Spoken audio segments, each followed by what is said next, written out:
The ground floor window is a perfect way to escape the police.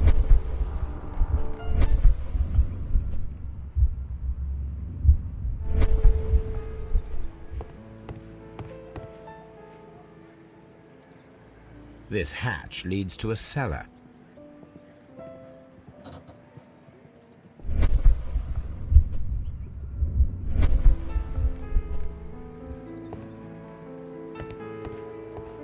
This door is a perfect means of escape in an emergency.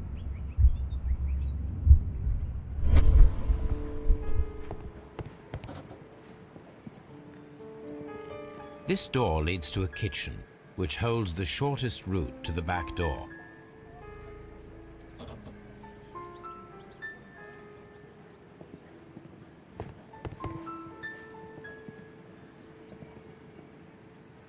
This should be useful.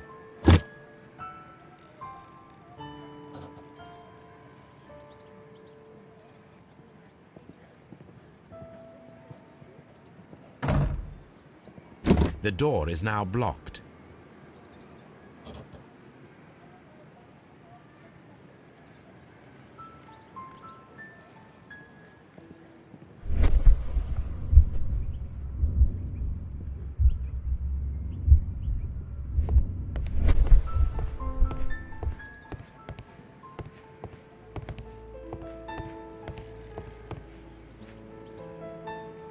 This works very well. No one will escape through this window now.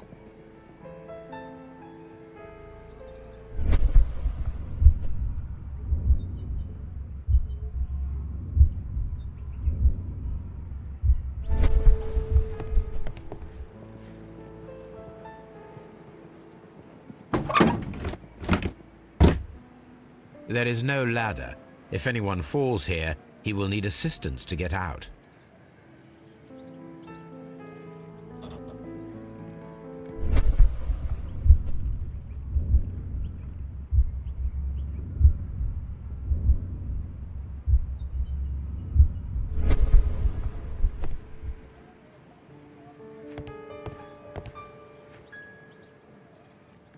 This should be useful.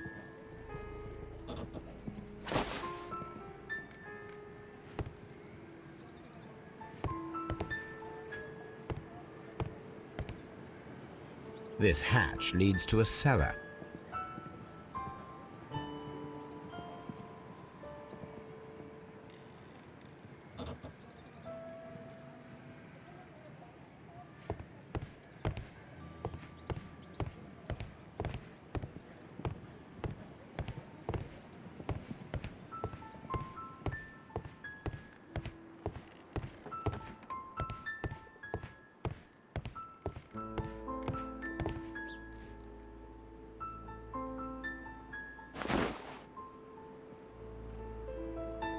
I wonder what this old chandelier is doing on the floor. It looks as though it was poorly attached.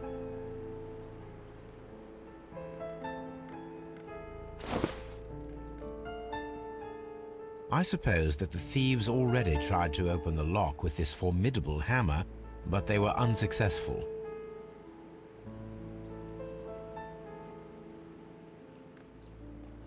Now, if anyone takes the hammer, the rope will uncoil and make the chandelier fall.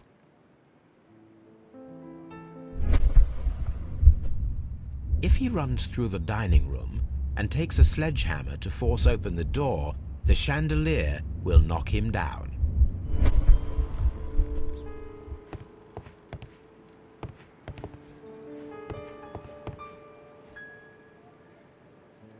This should be useful.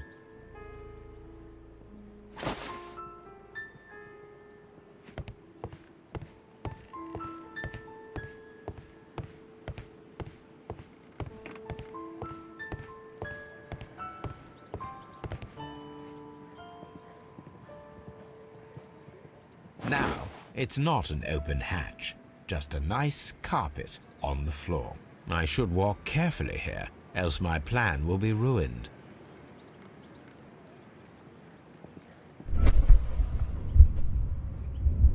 Now, if a thief runs through the kitchen, he'll pay a surprise visit to the cellar.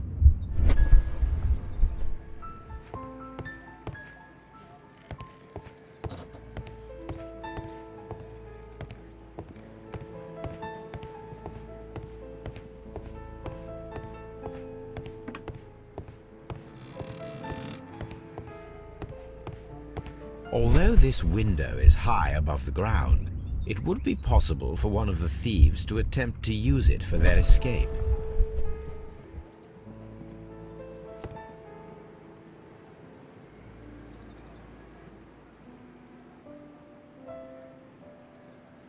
This is the perfect place to set a trap.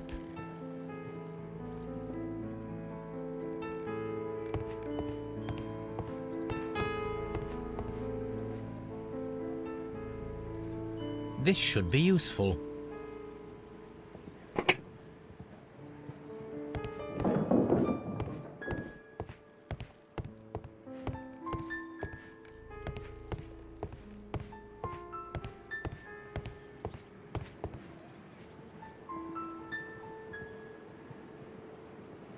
One step on these beads, and our thief will go flying. I should walk carefully here, else my plan will be ruined.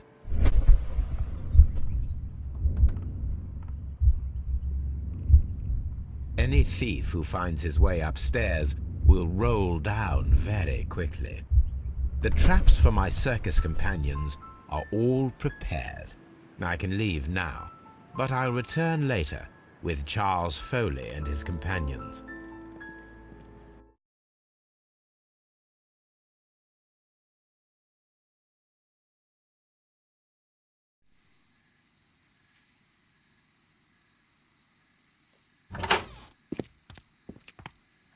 Police! Police!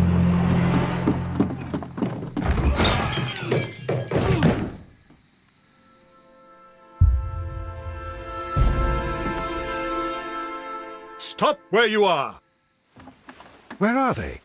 Trapped, Watson, with your assistance. How so? Oh, you sounded just like a real Bobby, my dear fellow. You startled them into the traps. I did? I assure you, Watson, it was quite an entertaining show. They will not escape the house now. You scum! And this is the pistol used for the murder in Half Moon Street. How do you know about that? Have you closed the case yet, Sherlock? Mycroft, what are you doing here? Did you follow me? Sherlock, it may seem that I used you, but you should be pleased to know that you have served our Queen well, in this instance. So now, let us catch the big fish. But this man is not one of the merry men? No. Then why exactly are we here, Sherlock? This gentleman, Charles Foley, has been involved in a double murder, and the hunter of a set of valuable antiques, the Hellenistic treasures, which disappeared in a theft many years ago. You're no better than the coppers!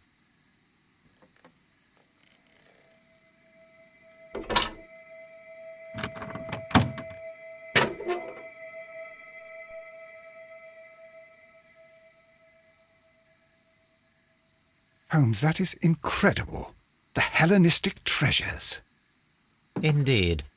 Nothing but trifles. Where are the merry men? I don't know why you are asking me, Mycroft. They are yours to find. I'll see you soon, dear brother.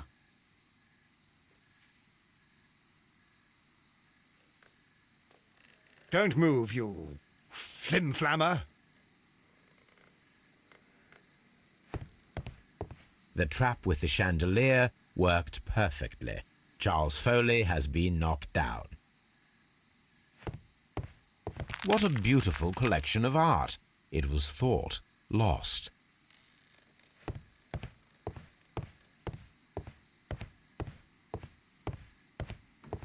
One of Foley's companions. He is unconscious.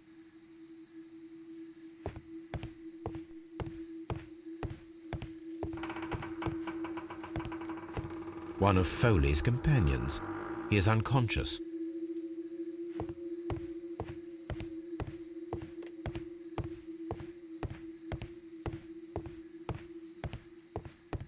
Holmes, I had no doubt that you would catch the thieves.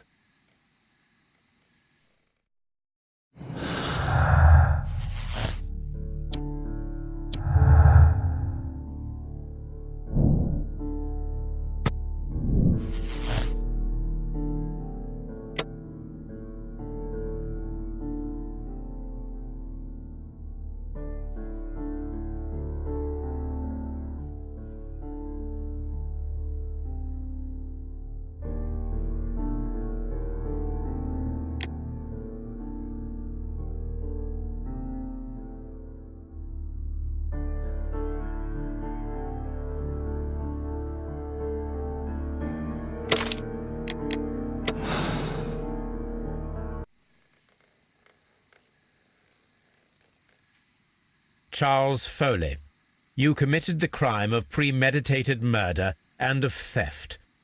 You will be severely punished for your deeds. You are pitiful, you Scotland Yard dog. Save your words for the gallows. I'm sure the journalists will love them. I shall leave now, Watson. Gentlemen, please take our friends here into custody. Where are you going? I have unfinished business. I'll see you at Baker Street.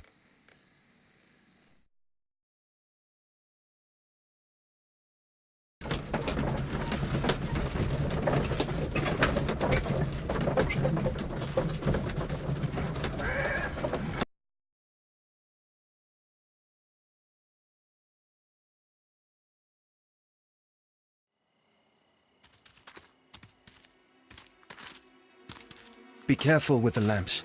Don't bring them too close to the barrels. Good evening, gentlemen. Who's there? That is of no importance. What matters is who you are and the plans that you have here. So you can stop us from carrying them out? Eventually, yes. Hey, careful. You'll blow us all up. I'm listening. We are a group known as the Merry Men. But I suppose you knew that already. We are the men who've already lost everything of value in their lives. We are ruined shopkeepers. We are workers who were fired from their jobs, honest people who were robbed. We were forced out from our homes and thrown onto the street, and all of this in the name of the so-called law. The laws that were set out by our government. The laws that make the commoners only more vulnerable and the wealthy more protected. We are not only from the British Empire. Some of us are from the New Lands, America, Australia, and we are many. But men we are still, and we are merry for that we stopped being afraid. For those powers that be had done their best to plant the fear inside our souls, and we accepted it so easily. The fear advised us to keep our heads bowed. It prevented us from fighting. Bankers and politicians, they own our lives, our work, our bread, and they push us to compete between each other, just to see who may serve them better. But in the end, they are the few, so they are weak. They are nothing without their titles. We should not fear them. Our so-called masters should fear us instead. The time has come for our group to stand tall. Our great and many merry men. We are going to blow up the London Stock Exchange. No lives shall be lost. But ownerships, debts, and property titles? They shall all be destroyed. They're only papers, after all. So many people will be freed over this night. That is a radical step to take. What result do you truly expect? Chaos. But soon people will understand that they are free, and that they don't belong to anyone. They will be able to work for themselves, together, without letting the rulers dictate what to do, and finally justice will arise. What you are intending to do is a crime. It is not justice. How do you see justice, then? Kids go to prison for a loaf of dry bread. And how many lords do you see punished for stealing from their people, sending them to their deaths in mines or overseas to fight for land? Our masters wouldn't hear us. So now it's time to sing the song of the merry men. Will you let us do our duty?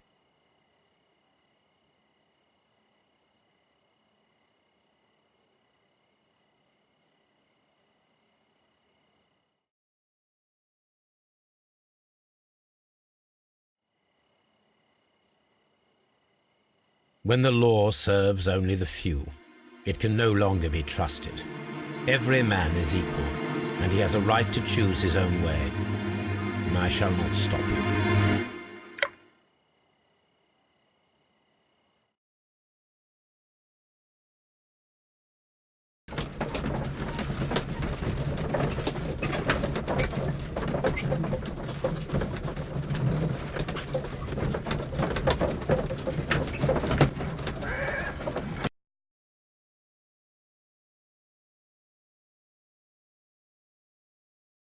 So, you're interested in Russian literature now? Quite lately. It is an interesting book.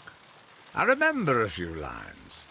Really? I tried reading it myself, but I had a hard time understanding it. Yes, Doctor. It's about intelligence. Sherlock, I vaguely recall one of the lines. Sometimes it takes something more than intelligence to act intelligently. There were also a few words along the lines of, pain and suffering are always inevitable for a large intelligence and a deep heart. Tell me, Doctor, does my brother show any signs of pain or suffering? Not that I know of.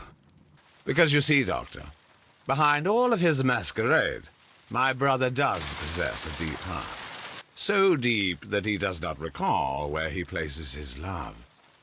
Well, I'm sure that... His love and his duty that, in the first place, should be directed towards the Empire.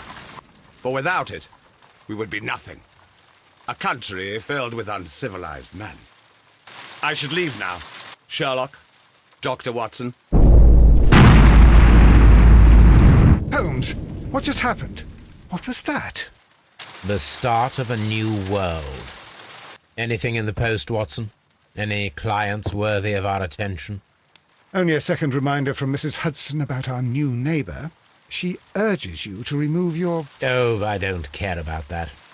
Holmes, the lady who will be moving in shortly has requested the use of our spare room to place all of her boxes. Wait, what? A lady?